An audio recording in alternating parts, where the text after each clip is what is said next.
Bonjour et bienvenue dans l'émission MEFI06. Aujourd'hui, nous interviewons Zora Briand, militante du droit au logement, infirmière libérale et candidate de l'Union populaire pour les élections de juin 2024. Si vous voulez soutenir notre travail, n'hésitez pas à liker, commenter ou partager cette vidéo. Pour moi, la politique, c'est pas la Star Academy. Qui viennent avec des drapeaux étrangers faire du tohu-bohu autour de ma mairie. Vous êtes vache, vous m'avez mis à côté d'Estrosi et vous savez que je suis allergique aux réactionnaires. Faites mieux. Merci. MEFI. MEFI. 06. 06. L'émission France Insoumise. Merci d'avoir accepté de répondre à nos questions. Est-ce que tu peux te présenter de la manière dont tu le souhaites? Alors bonjour, je suis Zora Briand. Moi je suis avant tout militante, c'est-à-dire que même si je suis infirmière, mon métier d'infirmière je l'exerce de manière militante aussi. Donc je suis avant tout militante des droits humains, militante humaniste. Et voilà, et c'est comme ça que j'aime à me présenter, militante anticolonialiste et humaniste. Voilà. Tu milites particulièrement sur les questions de logement. Qu'est-ce qui t'a amené à militer sur ces questions? Et est-ce que tu peux nous parler de l'association du droit au logement dans lequel tu t'investis particulièrement? En fait, c'est vraiment le hasard qui m'a amené à militer là, parce qu'à cette époque-là, j'étais dans un petit groupe à Nard, en fait, hein, qu'on était en train de cultiver des terres à la Madeleine. On avait un copain SDF qui occupait cette terre, et j'étais infirmière aux urgences psychiatriques. Et en fait, aux urgences psychiatriques, je me suis retrouvée confrontée à la souffrance psy, mais en lien avec une souffrance sociale, en fait. Et donc là, tu peux rien. Hein, et tu peux mettre autant de cachetons que tu veux quand la personne, en fait, elle n'a pas de domicile. Elle n'a pas de domicile quand la personne, elle vit, en fait, avec 10 balles à la fin du mois, mais elle vit avec 10 balles. Donc, en fait, les antidépresseurs, quels qu'ils soient, en fait, ne peuvent pas subvenir aux besoins de cette personne. Donc, à ce moment-là, en fait, j'ai un copain, un anarchiste, qui me dit, il y a le comité droit au logement 06, en fait, qui avait déjà été créé dans Nice au début des années 2000, qui reprend là maintenant. Est-ce que tu veux te joindre à nous? Et puis voilà, moi, ça me semblait vraiment, en fait, la meilleure voie à suivre, en fait, celle d'aider les gens à pouvoir accéder à leurs droits de manière militante et pas par le caritatif. Manon Aubry, la tête de liste de notre liste pour les élections européennes, est venue il y a quelques jours à Bon Voyage et dans le Venise pour parler des questions de logement. Qu'est-ce que les gens vous ont dit? Quels problèmes rencontrent-ils? Alors, ces personnes-là, en fait, elles rencontrent avant tout des problèmes d'insalubrité graves.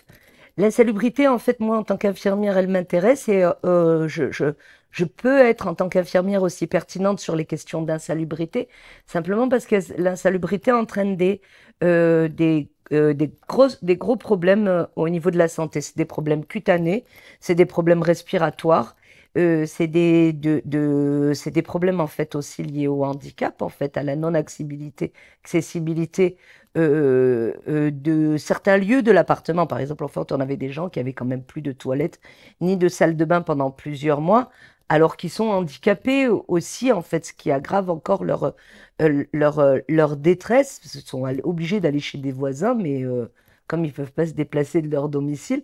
Donc là, en fait, c'est de l'incurie organisée par le bailleur social. Et aussi, en fait, le travail du droit au logement, c'est aussi de travailler autour de l'exclusion au regard du logement.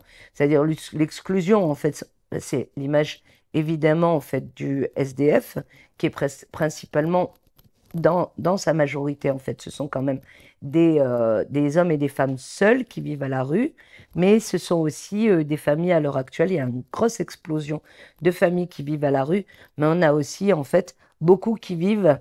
On a parlé, en fait, avec Manon Aubry des Airbnb. Toutes ces locations précaires, et y compris l'hôtellerie, c'est pour eux, en fait, la précarité, c'est des mannes financières.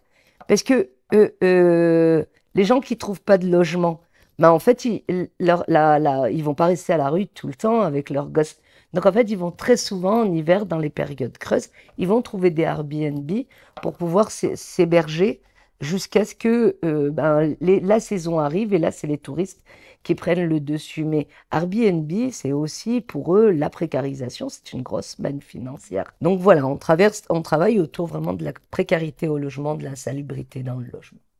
Aurais-tu des précisions sur la situation du logement dans les Alpes-Maritimes plus globales? On a Nice, la métropole, puis le département. Voilà, pour structurer les choses. En fait, la métropole, elle est entre les mains d'Estrosi. Estrosi qui est en train de créer de la précarité dans l'arrière-pays niçois, dépendant de la métropole. Donc, c'est une précarité créée, organisée par Estrosi, par la politique, en fait, de précarisation des populations d'Estrosi. Ensuite, on a la situation niçoise, qui est celle, en fait, d'abandon total des populations précaires, mais total. C'est-à-dire qu'on n'a pas du tout de politique, ni de limitation des loyers, on n'a pas de politique, en fait, de lutte contre l'insalubrité et contre la dangerosité des logements. On n'a pas de politique d'accès au logement, pas de construction des logements sociaux.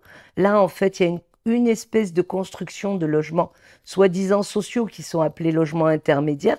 Un logement intermédiaire, un 3 pièces, c'est 900 €. 900 € avec une APL, en fait, même au plafond, on reste en fait avec un reste à charge de 450 €. Quand on a l'allocation adulte handicapé qui est à peine à 1 000 €, on comprend bien qu'en fait, le reste à vivre, il est extrêmement, extrêmement petit. Mais aussi, en fait, la situation du département. Dans chaque ville, il y a des capots. C'est comme ça que je vais appeler les maires. Donc, en fait, on a des gens, en fait, qui agissent avec paternalisme vis-à-vis de leur population. Donc, on a très peu de logements qui va être classés en insalubre, sauf peut-être la situation de Grasse qui me semble assez particulière. Mais sinon, en fait, il y a très peu de logements insalubres. Par contre, on a vraiment un nombre de logements sociaux qui est vraiment très petit. Mais il y a une espèce de négociation entre les communes, le réseau associatif, la population. Par exemple, à Menton et Roquebrune, on arrive à faire accéder à des logements sociaux à travers le DALO. La quasi-totalité de nos dossiers, voire tous nos dossiers, en fait, aboutissent. C'est la quasi-totalité parce que les plus précaires, parfois, ça reste rare, sont envoyés vers Nice. On avait parlé avec François Pigmal de la loi SRU. Est-ce que l'application de cette loi, elle pourrait permettre déjà une solution ou une partie de solution sur les questions du logement face aux problèmes que tu mets en avant? Moi, je ne suis pas contre, en fait, l'arsenal législatif. Mais on voit très bien qu'ici, en fait, on a un gros problème. C'est que nos élus ne respectent pas la loi. Ils n'ont jamais respecté la loi depuis que je suis dans les Alpes-Maritimes. Et moi, je suis varoise. Donc, en fait, moi, j'ai grandi en fait sous Maurice Arex et puis ensuite en fait le chevalier MRN. Donc Maurice Arex a quand même fini en tôle. Le chevalier, voilà, il y a eu la grosse affaire de fin de règne. En fait, dans le PACA, on a une mafia locale qui ne respecte aucun arsenal législatif. Donc c'est pour ça que la venue de Manon Aubry aussi avec un attirail législatif au niveau européen qui soit imposé dans la lutte, ça serait vraiment la bienvenue. Là, il est vraiment le temps de tirer au clair toutes ces affaires. Où va l'argent des locataires de HLM? Où va leur argent quand leurs logements ne sont jamais remis en état et quand leurs logements souffrent d'insalubrité grave? Où va toute cette manne financière? Où va la manne financière en fait des impôts des habitants de Nice et de toutes les Alpes-Maritimes? Quand on sait que en fait, les investissements dans énormément d'endroits en dehors des endroits touristiques sont d'une pauvreté crasse, vraiment. Donc on se demande vraiment où va cet argent. On a quand même le département, le deuxième plus riche de France, alors qu'on a les handicapés qui sont laissés à l'abandon, les personnes âgées, les droits sont de plus en plus réduits, en tous les cas, l'accessibilité aux droits est de plus en plus réduite et l'enfance est à l'abandon total. Donc en fait, on a quand même des institutions qui sont riches. Ça se reflète absolument pas sur le territoire. quand est-ce qu'on va faire mener des enquêtes, en fait, tous azimuts sur un territoire qui laisse à l'abandon ces populations. Et quelles sont pour toi les solutions ou les politiques qui devraient être menées pour une politique du logement digne et telle que toi, tu l'as avérée? La mise sous tutelle de nos institutions. Il est grand temps, en fait, de mettre sous tutelle, en fait, de la population, de l'ensemble de ces institutions. Moi, je ne vois qu'une solution. C'est la participation énorme, en fait, de la population à des conseils de surveillance, des conseils, en fait, qui puissent, non pas uniquement conseiller, mais aussi faire force de être des conseils citoyens qui fassent force de loi. Il est temps vraiment, en fait, d'appliquer les droits de l'homme sur le territoire, l'ensemble du territoire français. Mais les Alpes-Maritimes, on sait très bien que nous, on est vraiment, en fait, le laboratoire du néolibéralisme, le laboratoire, à la limite aussi, en fait, le laboratoire d'un fascisme galopant. Et on sait, en fait, où on est, nous, quand on est ici et qu'on subit toute la vindicte, en fait, estrosiste et ciotiste. On sait où on est et on sait vers quoi on tend. Donc, pour moi, en fait, c'est la participation et uniquement la participation de la population spécialisée ou non aux institutions qui va pouvoir, en fait, chasser ces mafias locales de nos institutions et assainir le territoire. Parlons des élections. Pourquoi tu as décidé de proposer ta candidature pour représenter notre voix, celle des Alpes-Maritimes, sur la liste de l'Union populaire? Alors moi, je vais être franche, hein, je le dis depuis le début. Moi, je suis candidate pour une chose et une seule. En fait, pour moi, c'est le démarrage des municipales. Je suis roquebrunoise, mais les municipales, pour moi, en fait, le visage des prochaines municipales, c'est Estrosi-Ciotti, les visages. Estrosi-Ciotti, et moi, je veux qu'on commence à apporter, en fait, d'autres visages dans ces élections-là, parce qu'eux, ils croient tranquillement qu'ils vont être tout seuls, en fait, en confrontation l'un contre l'autre. Mais non, on sera là, on tiendra le flambeau. Et à la France insoumise, en fait, pour moi, on doit prendre une place prépondérante à gauche, non pas, en fait, pour être les chefs de file ou quoi, ou qu'est-ce. En tous les cas, pour porter un message, juste ça.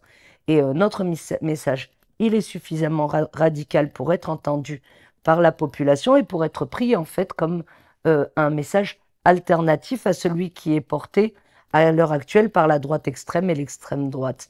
C'est notre message à nous qui est prépondérant sur la scène nationale et qui doit l'être au niveau local. Si tu devais convaincre quelqu'un de voter pour l'Union populaire en 3 arguments, quel argument tu mettrais en avant d'abord?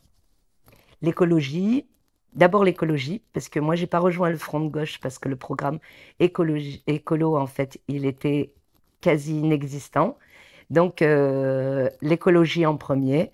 Ensuite, je mettrai l'argument, en fait, de la constituante, parce que pour moi, en fait, quand la France insoumise sera élue au pouvoir, eh bien, la bataille continuera au sein de la constituante. Le troisième aspect, en fait, pour moi, c'est l'entraide et la fraternité. Voilà, on est dans un monde, en fait, qui a beaucoup, beaucoup, beaucoup abîmé l'humain. Et il est temps de prendre soin les uns des autres. Et c'est pour ça que moi, j'ai monté des ateliers d'autonomie en santé, qui sont des ateliers de prévention, en fait, en santé, qui sont totalement gratuits, évidemment. Et on a monté ça avec une copine infirmière pour prendre soin de nos concitoyens, avec là où on est le plus à l'aise, c'est-à-dire dans le soin infirmier. Tu as dit plusieurs fois que tu étais infirmière. Avant, tu travaillais infirmière libérale. Avant, tu travaillais à l'hôpital. Pourquoi tu as choisi de changer? En fait, moi, j'ai pas tellement choisi, parce que moi, j'ai adoré ce que je faisais. J'étais aux urgences psychiatriques. Je suis totalement à l'aise dans ce monde-là. Mais par contre, en fait, moi, c'est la hiérarchie, le management terrible. Quand tu vois que tu as une cadre, en fait, qui plaque une infirmière contre le mur et qui la menace, en fait, d'une gifle, ça, c'est quelque chose qu'on voit en milieu hospitalier. On voit énormément de violence en milieu hospitalier, c'est constant, il y a de la violence vis-à-vis des patients, mais après, quand tu violentes le patient, c'est une souffrance vis-à-vis des soignants. Et puis, nous, pour nous faire encaisser ça, c'est de la violence au quotidien. Moi, j'ai quitté à cause de la hiérarchie, du management sauvage. On voit depuis plusieurs années, et même bien avant Macron, la casse de l'hôpital public. Quel est le bilan de la Macronie en termes de santé? La privatisation, là, ça y est, en fait. Je crois que ça y est, la division en pôles de l'hôpital public, elle est faite. Donc, en fait, les pôles, ça veut juste dire que tu as un hôpital, tu as plusieurs services. Donc, on va dire pneumo, cardio, le pôle urgence, tout ça. Et chaque pôle, en fait, là, je crois qu'à Pasteur, c'est 18 pôles, un truc comme ça. Et chaque pôle, tu as un médecin-chef qui va chapeauter ce pôle-là. Alors, le médecin-chef, il est... c'est le DRH, c'est le gestionnaire financier, c'est l'omnipotent, sans aucune qualification, en fait, dans la plupart des domaines, en dehors de son domaine, qui est celui du médical. La violence à l'hôpital, elle venait déjà, en fait, de ces rôles-là complètement omnipotents. Un médecin-chef, ça n'a pas de sens. Voilà, pour moi, en fait, c'est fort vraiment la démocratie participative, elle doit s'exercer à l'hôpital, en fait. En tout cas, on va appeler ça comme ça pour aller vite. Mais en tous les cas, pour faire du soin qui soit le plus performant possible, il faut une cohésion d'équipe et il faut une cohésion, en fait, dans la stratégie de soins. Il faut que les ménages, toutes les ménages, en fait, puissent travailler. Là, ça va être la catastrophe. Moi, je connais des médecins-chefs d'une tyrannie terrible. Alors, je les imagine juste à la tête, en fait, d'un pôle. Ça va être odieux. Odieux. Ensuite, cette interview, elle n'aurait pas vraiment de sens sans parler de ce qui se passe en ce moment à Gaza. Tu as été très investi dans les actions pour la paix et contre les politiques de Netanyahou depuis le début. Pourquoi est-ce que ça a été important pour toi de t'engager sur ces questions? On le sait, on le sent, on le voit. La question de la Palestine, c'est la question de l'antiracisme, c'est la question de l'anticolonialisme, c'est la question de l'anti-impérialisme, en fait. On a là un peuple, en fait, qui est la Palestine, qui est un des derniers États qui subit une colonisation de peuplement et avec éradication, comme l'ont subi les Indiens. Voilà, en ce moment, il y a pas mal de documentaires là-dessus et tout, et c'est très très bien. Ça refait notre éducation et avec une stratégie qui est celle en fait du sionisme, qui est une stratégie en fait d'une extrême droite suprémaciste blanche. Et quand on voit en fait à travers le monde toutes les démocraties valider la stratégie de Netanyahou et de son gouvernement, en fait, de suprémacistes fous de Dieu, mais même fous de Dieu, en fait, ça correspond pas, parce que ça, c'est juste des gens, en fait, qui ont une avidité de pouvoir. S'il n'y aurait pas Dieu, ils auraient choisi autre chose. Donc même ça n'a pas trop de sens, en fait, en vérité. Mais voilà. Donc, en fait, c'est un combat contre l'ignoble, contre l'immonde, en fait. On voit des enfants mourir tous les jours. Et c'est notre humanité, là, qui est en jeu tout entière. Je suis une combattante, en fait, anticolonialiste, antiraciste et anti-impérialiste. Voilà. Plusieurs personnes disent que tout ce qu'on fait, nos actions, nos manifestations, elles ne servent à rien parce que les bombes, elles tombent toujours à Gaza. Pourquoi c'est important de faire des choses et de continuer de lutter par plusieurs moyens? Mais en fait, à une de nos premières actions, en fait, il y avait un policier qui nous avait dit ça, et on était bien choqués par toutes les images et tout. Et en fait, je lui avais dit, mais même si juste, en fait, ça me permet, ça me met juste moi du baume au cœur, mes camarades aussi. Et si les images sont vues, en fait, par les Gazaouis et les Palestiniens, et que ça leur met du baume au cœur, même juste ça, déjà, en fait, c'est vraiment déjà, moi, voilà, c'est chouette. C'est chouette, en fait, de se dire que l'internationalisme, c'est ça. C'est, en fait, propager, ça fait cucu un peu de dire ça, mais propager l'amour, en fait, à travers le monde, en fait. Quand on envoie des messages d'amour en Palestine, alors qu'ils sont sous les bombes, si c'est juste ça, c'est pas grave. Déjà, ça nous fait du bien, ça leur fait du bien. Surtout que ces manifs, elles ont été un peu partout dans le monde en soutien. Voilà. Et des enfants qui disent merci à des enfants, en fait, les enfants de Gaza, qui mettent des grands panneaux en disant merci aux étudiants partout à travers le monde, quoi. Des enfants qui remercient d'autres enfants. On va passer aux questions de la fin. Peux-tu nous raconter un souvenir militant qui t'a particulièrement marqué? Ben, en fait, il y en a un, moi, que j'ai bien aimé. C'était quand on avait monté le collectif Notre-Dame-des-Landes 06, justement, et que, en fait, on avait fait en sorte, justement, que notre dynamique, finalement, de protection des terres agricoles, des terres fertiles, et de mettre en avant que le territoire niçois était riche en terres fertiles aussi, qu'il fallait protéger, et donc ne pas bétonner la vallée du Var. À ce moment-là, en fait, ça a rejoint la lutte qu'on avait au sein du DAL, qui était celle pour la communauté rome. Donc, en fait, ce qu'on a fait, c'est qu'on a réquisitionné une ferme dans la vallée du Var. Et dans cette ferme-là, en fait, notre but, d'abord, on a commencé par prouver que c'était très fertile. Donc, pendant des mois, on est venu, on a planté, on n'a pas arrosé, hein. Et on est venu et on a planté et on a montré à travers des petites vidéos qu'en fait, ça poussait sans même qu'on arrose et que ces terres étaient extrêmement fertiles et que notre combat, en fait, pour ne pas que ce soit bétonné, il était légitime dans le combat, en fait, de la sauvegarde des terres fertiles. Mais en plus, en fait, dans ce groupe de Roms, on avait beaucoup d'agriculteurs, on avait un agronome aussi, on avait un ingénieur aussi, je ne sais plus dans quoi, en fait, mais quelque chose qui était en lien. On montre beaucoup la population Rome comme des gens en errance, en fait, sous-diplômés, tout ça, mais en vérité, non.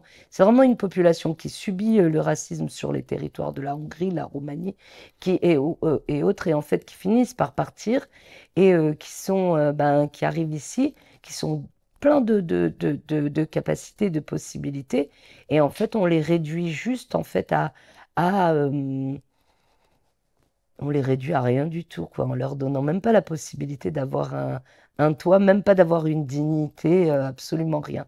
Donc là, on a fait en fait un combat qui était social et écologique et qui était, voilà, qui m'a vachement plu. Enfin, aurais-tu un livre à nous conseiller sur le militantisme, sur quelque chose qui t'a touché? Alors, en fait, moi, je pense que notre société, s'il n'y avait pas nous, les lutteurs militants, elle reviendrait en fait vers ce que montre très bien Jack London dans son livre Le peuple d'en bas. Dans Le peuple d'en bas, en fait, on voit une population. En fait, Jack London, il s'était acheté des habits chez un chiffonnier, des habits de SDF. Et enfin, pas de SDF, en fait, c'était les peuples juste les plus précaires de Londres. Je crois que c'est Eastern London, je sais plus, en fait, c'était vraiment un coin de Londres. Et en fait, là-dedans, on voyait de quelle manière, en fait, est-ce que l'État londonien affamait ces populations-là, d'abord, en fait, par des grandes terres, l'accaparation des terres, donc les paysans n'avaient plus de terre, et en fait, ils émigraient en ville, et en fait, en ville, ils essayaient de vendre leur force de travail, sauf que le prix des loyers était tellement élevé qu'ils ils étaient obligés d'être dans la rue, et quand ils étaient dans la rue, ils n'avaient pas le droit de dormir, ils étaient pourchassés par les flics de l'époque dans les rues, donc en fait, ils passaient tout leur temps à errer, éveillés, dans les rues, et au petit matin, évidemment, il fallait qu'ils aillent chercher du travail, mais ils ne pouvaient pas. Ils étaient tellement épuisés, donc ils essayaient de grappiller 1 ou 2 heures de sommeil. Quand ils arrivaient, en fait, à avoir quelques sous, ils allaient louer quelques nuits de sommeil, en fait, en étant sous-locataires. Ils louaient, par exemple, en fait, le dessous d'une table pour pouvoir dormir pendant 1 ou 2 nuits juste à l'abri des intempéries, hein, le sud de la France. L'Angleterre, c'est pas le sud de la France, donc il y fait froid, et même toute l'année. Et donc, ils louaient juste le dessous de la table pour pouvoir dormir au chaud et se requinquer pendant ces 2 jours-là, mais avec le ventre vide, parce qu'il fallait choisir entre manger ou dormir, en fait, pendant 2 nuits. Et ils travaillaient dans des emplois qui leur permettaient même pas d'assurer une journée d'alimentation. Et quand tu avais un gosse, en fait, la boucle, ça recommençait. C'était vraiment une impossibilité de sortir de cette boucle infernale, en fait, dans laquelle la population est très précarisée. Mais on gardait, en fait, aussi les enfants à l'état d'animaux sans capacité de penser, puisque pas d'apport alimentaire, et juste la survivance en fait au jour le jour. Ce livre est terrible, mais on y arrive. On y arrive parce que à Nice, à l'heure actuelle, eh bien en fait, il y a des gens qui sous-louent, il y a des familles qui sous-louent à des hommes seuls en fait qui n'ont plus les moyens de payer leur loyer. Mais ils sous-louent un studio en fait. Ces familles n'arrivent pas à louer. Donc en fait, il y a ce bonhomme qui vit avec une famille à qui il fait payer son loyer, qu'il n'arrive pas à payer. Et lui, il dort dans un petit coin ou alors il dort chez des amis de temps à autre. Mais c'est une situation qu'on voit tellement souvent que, voilà, moi, c'est des situations qui m'ont interpellée. Enfin, voilà, je vois on va vraiment vers ce qui est décrit par Jack London dans Le Peuple d'en bas. Merci Zora d'avoir répondu à nos questions.